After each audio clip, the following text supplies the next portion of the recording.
these postcards and lawsuits all about?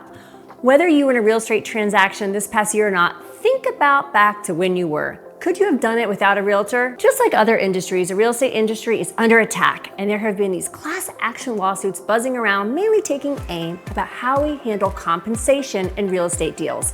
They're comparing our practices unfavorably to what they do over in Europe, where buyer representation is not as common. Let's go to a history lesson on why we have buyer agency and how it all started. Back in the early 80s, there was no buyer agency. All there was the seller's agent who put their pretty sign in the front yard. And you know what their one job was? Looking out for the seller, making sure the seller sold it for as much money as possible, didn't fix anything, didn't disclose anything. So buyers kind of a little fed up. We're like, hey, we're getting ripped off here. We need some representation. Hence why we have buyer agency. Our job is to protect you. Our job is to look for the red flags. Our job is to explain to you what it is you're signing.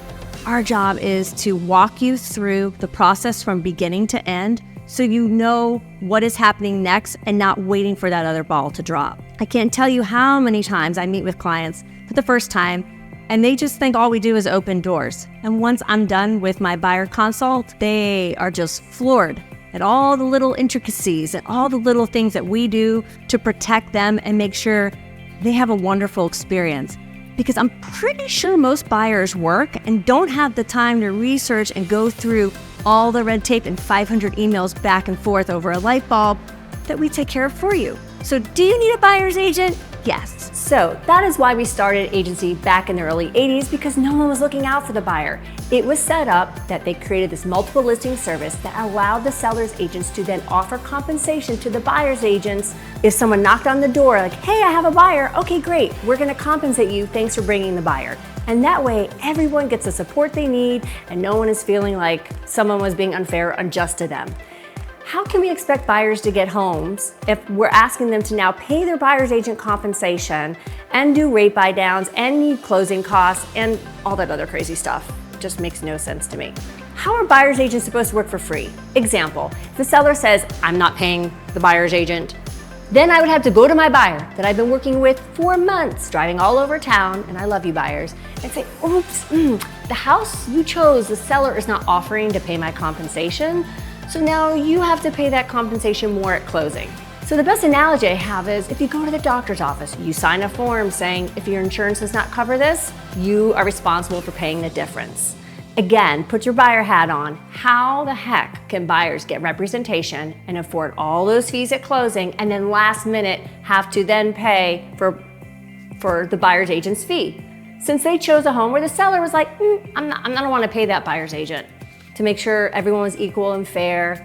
It just makes no sense.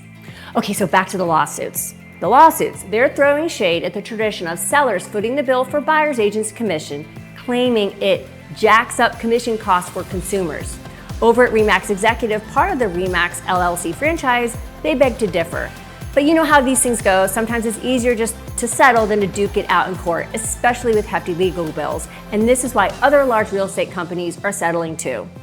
Just because REMAX settled doesn't mean we're backing down from what we believe in. We stand by the idea that offering compensation to buyer's agents should be a choice, one that fosters a healthy competition and safeguards everyone involved in the deal.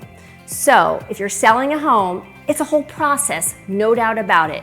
And as realtors, we're in it for the long haul, committed to our clients and making sure every step of the way is smooth sailing.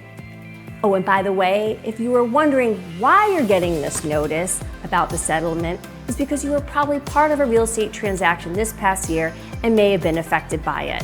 So hopefully this sheds light on what this is all about and giving you the opportunity to decide what's best for you. I encourage you to go to soldondanielle.com where you can learn about me, read my reviews, watch some fun videos. Plus, trust if you like those videos, give it a thumbs up and subscribe and comment. That gets you extra brownie points with your realtor. So I look forward to hearing from you. You can call me at 704-604-2999, and I can't wait to hear from you.